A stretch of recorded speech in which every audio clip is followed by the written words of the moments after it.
Hello everyone, welcome to Scorcher Toys at anymoon.com's now classic, amazingly enough, toy review of Yamato's 1/48 scale VF1 toys.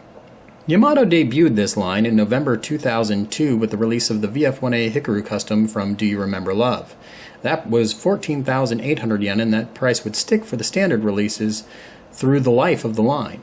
There were also 17,800 yen weathering versions and 19,800 yen super versions. All told, there were 16 unique releases in the line, and 28 if you included the slight variants and reissues that occurred. You can see the full list on anymoon.com. Inside the box, you got 4 sets of TV-style missiles. Those are the 3 missiles on a tree. You got 4 sets of Do You Remember Love-style missiles. Those are the big black boxes. You got a pilot figure, a gun, and that gun came with a gun strap and little rings that could attach that gun strap. Instructions, stickers, and if the box said it was a TV-style release, you'd get 2 sets of fixed-posed hands.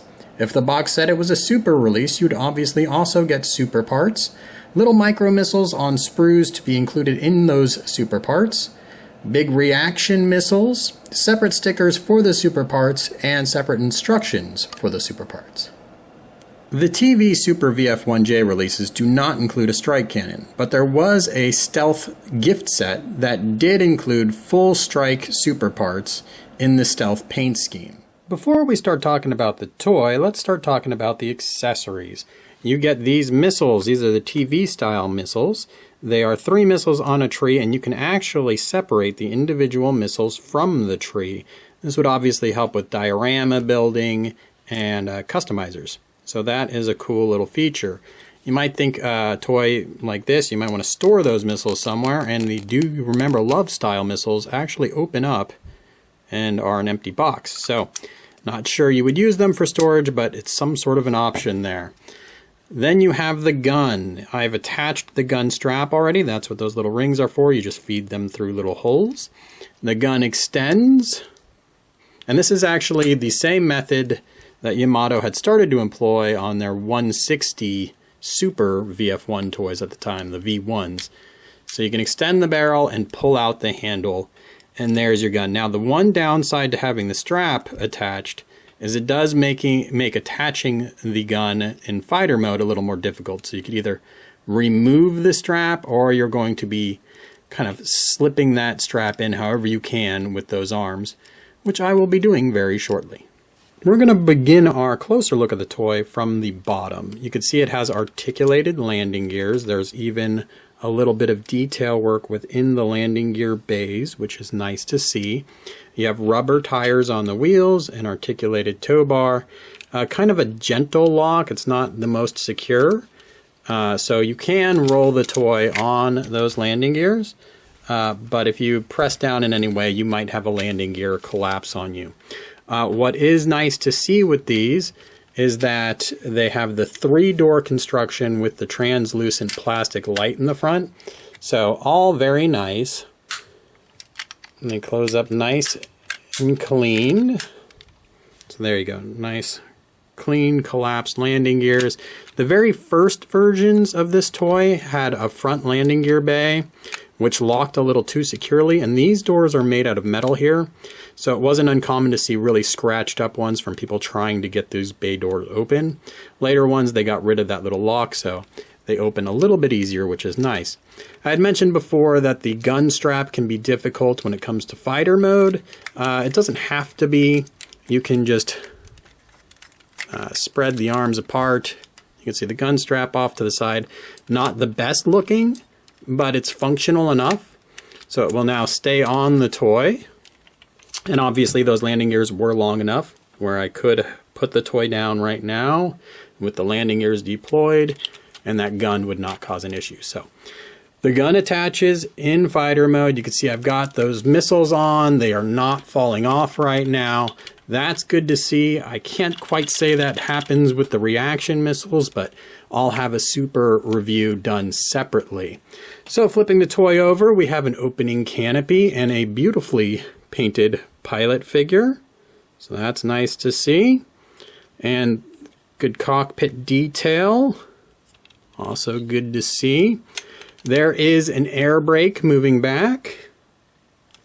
There are flaps on the wings, which can be a little annoying because they can pop off when you don't necessarily want them to.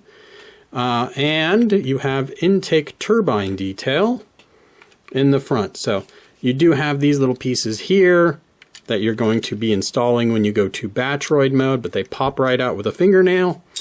And then you'd have to obviously store that somewhere, and that might be where your Do You Remember Love missiles come in handy. So, fighter mode, beautiful in many respects. People did have their complaints. The arms do hang down a little too far. You can see them right there. And the arms don't really lock into the legs as well as you would like. It helps to apply a little pressure inward on the legs as you handle the toy. But those are just little nits, and overall this thing is beautiful, and again, easily the best VF1 toy that was available back in 2003, 2002, and going forward until the release of the V2 160 scale Yamato did. And even then, this toy obviously much bigger and has some features that the newer release didn't have, although the newer release did fine-tune some of the issues that were found on this toy. So let's continue on now and take a look at Gearwalk mode. I'll have a separate video where I detail transformation. Here we have Gearwalk mode, and this will be your first experience with what was commonly referred to as the chicken hands. The articulated hands that come within the arm. You can see it's a very thin arm, so they had to be very small, and not a lot of people liked either the thinness of the arm nor the fist that came on the toy. So what you can do is just pull that fist right off and replace it with a fixed posed fist that came with the toy. Same thing on the other side. The chicken hand doesn't do the best job holding on to the gun. You're much better off using the fat TV style hand if you have a TV style 148, and just plug that into the hole. Much better, much more secure. In this mode, the toy is pretty solid. You do have a nice little Gearwalk antenna, which might be a little difficult to see. As you handle the toy, you might accidentally pop that back in. Something to keep an eye out for. There's also a lock on the backpack. Not entirely necessary unless you're using the super parts. And even then, it's really more for Batroid mode than Gearwalk mode. The toy is solid. It's fun in Gearwalk mode. One problem I did have with it is that the intakes didn't really lock in quite as firmly as I would like. You could see they're popping loose every now and then. One thing I forgot to mention in fighter mode, the nose cone also can separate, and there's a little sensor array within.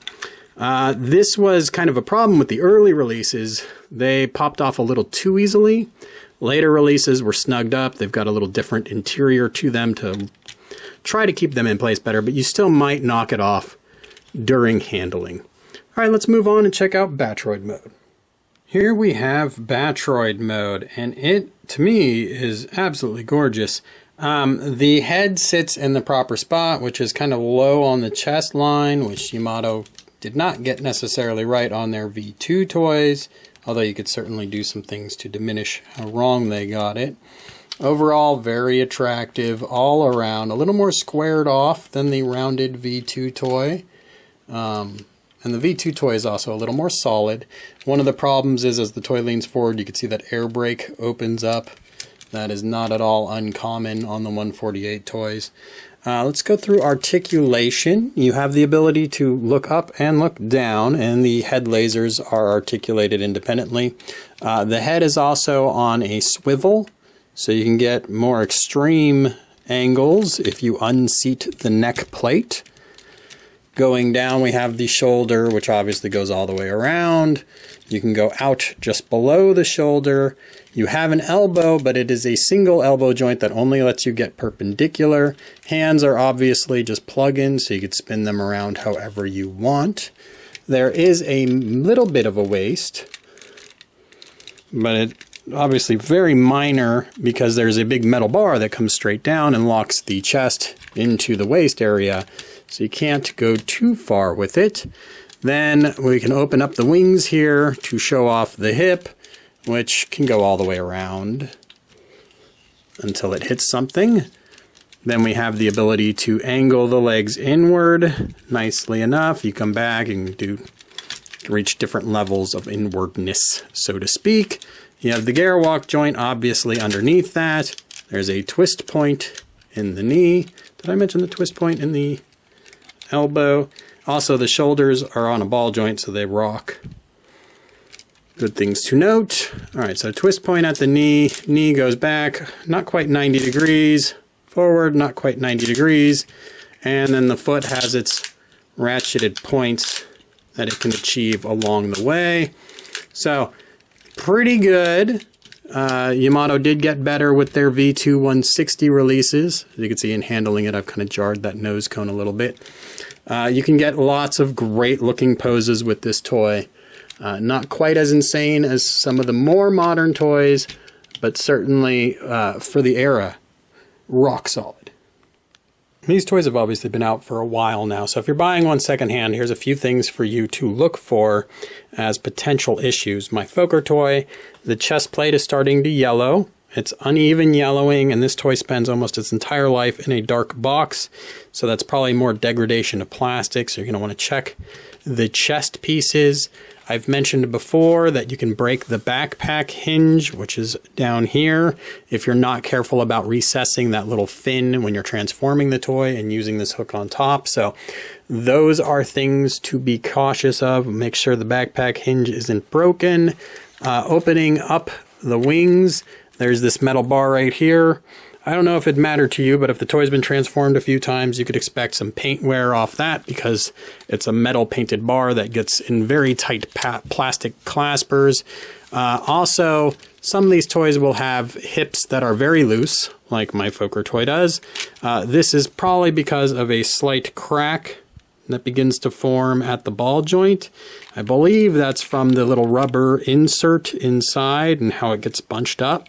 So that can get a loose hip. Obviously it's still functional, but obviously not ideal. So those are some things that you want to be on the lookout for if you're in the secondhand market.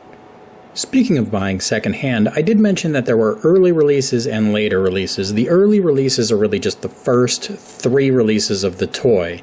In those first 3 releases, there were some issues that Yamato was able to fix in later releases. The first issue on the Fokker VF1S was a mole that was molded onto the face. It's probably pretty hard to see in this picture, but it's gone in the later releases. There was also a tooth at the front of the landing gears, and I mentioned earlier that caused a lot of paint scraping as people fought to open those landing gears with fingernails or whatever they could. It was totally unnecessary, so Yamato just got rid of it in later releases. Also, in the cockpit, the easiest visual cue you could probably have right off the bat is that they removed 2 little cushions from the headrest. Not really particularly sure why they felt that was necessary. Maybe it was accuracy reasons, but they are gone on the later releases. And then the nose cone, it popped off really easily on the first releases. So in later releases, Yamato added a little ledge to that sensor array, and then grooves within the nose cone to attach to that ledge, which it still can be knocked off fairly easily, but it's much better than it was before. No, I'm not going to be reviewing the accessories available for the 148 toy, but there was a GBP armor, which obviously makes a very impressive display piece, quite bulky, and there were super/strike parts, and all of these just really great display pieces. I have separate reviews where I discuss the accessories. To your left is the V1 VF1 toy from Yamato, 160 scale. It was sort of where they were working out all of the things they wanted to do, but didn't quite have the skills to put it together yet. The 148 toy is where it all came together. You got all of the gimmicks you probably could have ever dreamed about as a child, thinking about the perfect VF1 toy. You've got wing flaps, an air brake, a nose array, an integrated antenna for Garewalk. All of those things did not make it to the Arcadia or Yamato V2 toy. What did happen, though, was better articulation, tweaks to the mold, most for the good, and a better manufacturing process that make the V2 toy the ultimate to handle and play with toy. So you got some gimmicks and frills in the 148 toy you don't get over here, but this is the better handling toy, bar none. My one nit on this toy is that the nose cone comes up, which is good. It gets the nose cone in level with the wings in the back, but then you get this weird collar at the top, and you could do things like not bring the chest plate down as far as I have it, where it locks into place, to diminish that a little bit, but that's how it is when everything is transformed properly. So if you're looking for a diorama piece and a really great display piece that's going to have real presence, the 148 still accomplishes all that. It doesn't hold the test of time as well as the newer Arcadia Yamato V2 toys. Its manufacturer quality is not quite the same. Still, it's a toy I think that everyone should either own or have owned at one point just to experience. I am a very big fan. Check out my full review on anymoon.com and check out my separate transformation video. And as always, thanks for watching.